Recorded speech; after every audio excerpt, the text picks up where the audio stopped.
to watch the latest videos by Science Talks, don't forget to subscribe to the channel and press the bell icon to get notified on all the science related videos. Birbal Sahni एक महान भारतीय वैज्ञानिक थे। उनका पूरा जीवन विज्ञान को समर्पित था। उन्होंने एक पादप जीवाश्म की खोज की थी जिसका नाम उन्होंने विलियमसोनिया सिवार्डियाना रखा था। यह उनके जीवन की महत्वपूर्ण खोजों में से एक था। बीरबल साहनी को बचपन से ही प्रकृति में रुचि थी। तरह तरह की पत्तियों, घोंघे और पत्थरों को उन्होंने बचपन में ही एकत्र करना शुरू कर दिया था। बचपन की यह रुचि युवावस्था में बीरबल साहनी की आजीविका बन गई। उन्होंने जीवाश्म पर कैम्ब्रिज विश्वविद्यालय में शोध कार्य किया और एक प्रसिद्ध पुरावनस्पतिज्ञ बने। पुरावनस्पति विज्ञान पादप जीवाश्म की अध्ययन शाखा है। पौधों के जीवाश्म पत्थरों में दबे होते हैं और लाखों करोड़ों साल पहले धरती पर मौजूद अपने अस्तित्व की कहानी बयां करते हैं। पृथ्वी और इस पर जीवों के विकास से जुड़ी गुत्थियों को सुलझाने में ये जीवाश्म बेहद मददगार साबित होते हैं। बीरबल साहनी भूविज्ञान और वनस्पति विज्ञान दोनों शास्त्रों में निपुण थे। उन्हें दुनिया के प्रतिष्ठित पुरावनस्पतिज्ञ में दर्जा हासिल है। बीरबल साहनी का जन्म 14 नवंबर 1891 को भेड़ा नामक स्थान में हुआ था, जो अब पाकिस्तान में स्थित है। उनके पिता का नाम रुचिराम साहनी और मां का नाम ईश्वर देवी था।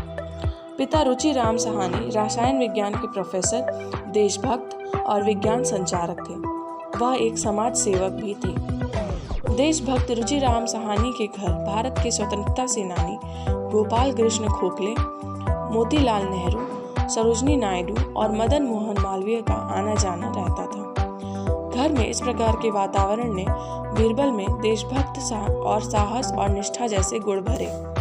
बीरबल साहनी के जीवन में आदर्शों और कर्तव्य निष्ठा का बेहद महत्व था। आज़ाद भारत के पहले शिक्षा मंत्री मौलाना अबुल कलाम आज़ाद ने बीरबल साहनी को शिक्षा सचिव बनने का प्रस्ताव भेजा।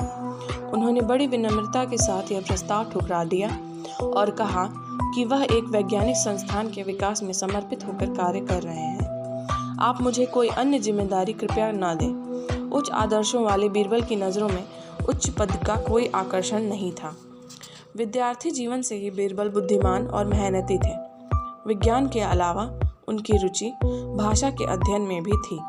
पंजाब विश्वविद्यालय की 10वीं की परीक्षा में संस्कृत विषय में वह अव्वल आए थे। संस्कृत, हिंदी के अलावा उन्होंने जर्मन, फ्रेंच और पारसी भाषा का भी अध्ययन किया था। 12वीं की परीक्षा में बीरबल साहनी को विज्ञान में प्रथम स्थान मिला। वनस्पति विज्ञान में उनकी रुचि के विकास में उनके गुरु प्रोफेसर शिवराम कश्यप ने योगदान दिया। प्रोफेसर कश्यप का हिमालय परिक्षेत्र की वनस्पतियों पर विशेष अध्ययन था। बीरबल साहनी ने भी इस क्षेत्र की वनस्पतियों का गहन अध्ययन किया था। बीरबल साहनी वनस्पति विज्ञान की परीक्षा में बेहद सरल प्रश्न पत्र आने पर बिना कुछ लिखे खाली उत्तर पुस्तिका कक्ष निरीक्षक को देकर घर लौट आए और अपने पिता को बताया कि पिछले साल के प्रश्न दोहराए गए हैं। इससे कुछ विद्यार्थियों को तो लाभ होगा और कुछ को नुकसान। वास्तव में इससे विद्यार्थी के ज्ञान की सही जांच नहीं हो पाएगी। यह मामला उच्च स्तर पर गया। परिणाम यह हुआ कि प्रश्न पत्र तैयार करने वाले शिक्षकों को यह निर्देश दिया गया कि वे पिछले प्रश्न पत्रों से प्रश्न सहजता से न लें।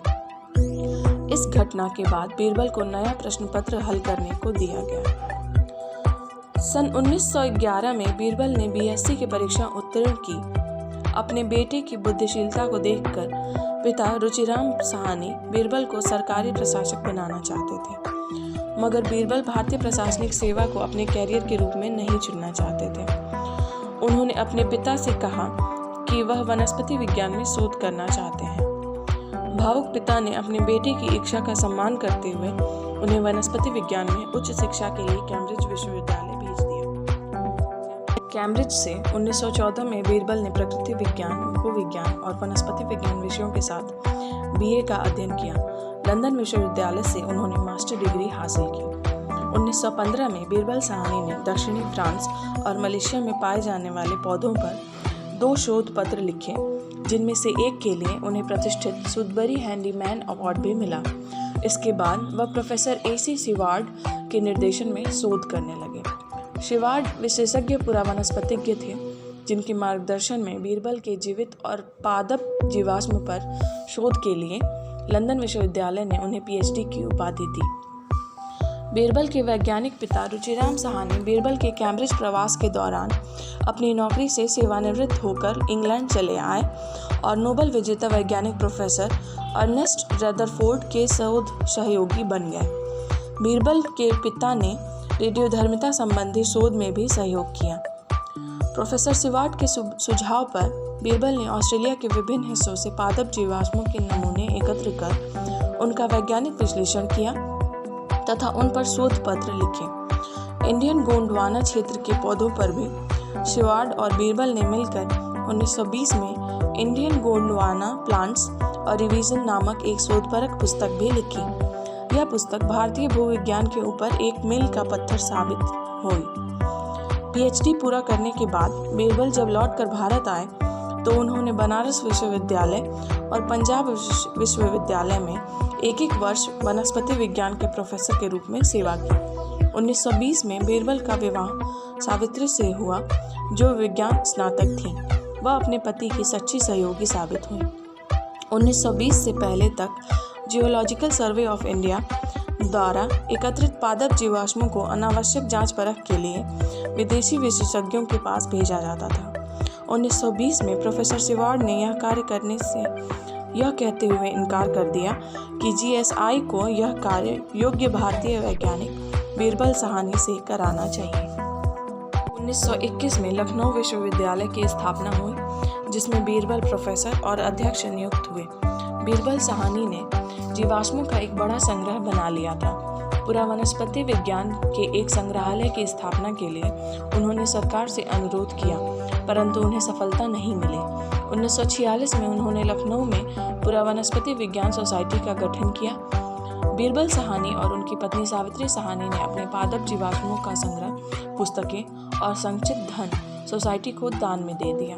इस सोसाइटी का उद्देश्य एक पुरावनस्पति विज्ञान संस्थान को प्रायोजित करना था। इस संस्थान की स्थापना 10 सितंबर 1946 को की गई। आरंभ में संस्थान का कार्यालय लखनऊ विश्वविद्यालय के वनस्पति विभाग में था। बीरबल साहनी इसके पहले मानक निदेशक थे और उनकी पत्नी सावित्री साहनी सोसाइटी की चयनित अध्यक्ष। बीरबल साहनी का सपना तब साकार हुआ जब देश के पहले प्रधानमंत्री पंडित जवाहरलाल नेहरू ने इस संस्थान के भवन की आधारशिला 3 अप्रैल 1949 को रखी। आधारशिला में बीरबल द्वारा जीवन भर खोजे गए 77 पादप जीवाश्म पिरोए गए थे जो आज भी इस संस्थान के संग्रहालय को सुशोभित कर रहे हैं। संस्थान की आधारशिला रखे जाने के दिन से अगले 5वें दिन यानी 8 अप्रैल 1949 की शाम को बीरबल को घातक हृदय का दौरा पड़ा और 10 अप्रैल 1949 की सुबह उनका निधन हो गया। अपने पति के असामयिक निधन के बाद सावित्री ने बीरबल साहनी के अधूरे सपने को पूरा करना अपने जीवन का उद्देश्य बना लिया। उन्हें संस्थान का निदेशक चुना गया और वे जीवन पर्यंत इस संस्थान का विकास करती रहीं। इस संस्थान का नाम आगे चलकर बीरबल साहनी पुरावनस्पति संस्थान रख दिया गया। नोबेल विजेता भारतीय वैज्ञानिक सीवी रमन ने किसी वैज्ञानिक सम्मेलन में बीरबल साहनी को भारत का सबसे सक्रिय रॉयल सोसाइटी का फेलो कहा था। बीरबल साहनी का निधन 57 वर्ष में ही हो गया था, मगर चंद सालों की अपनी जिंदगी में उन्होंने विज्ञान के क्षेत्र में जो योगदान दिया वह अतुलनीय है।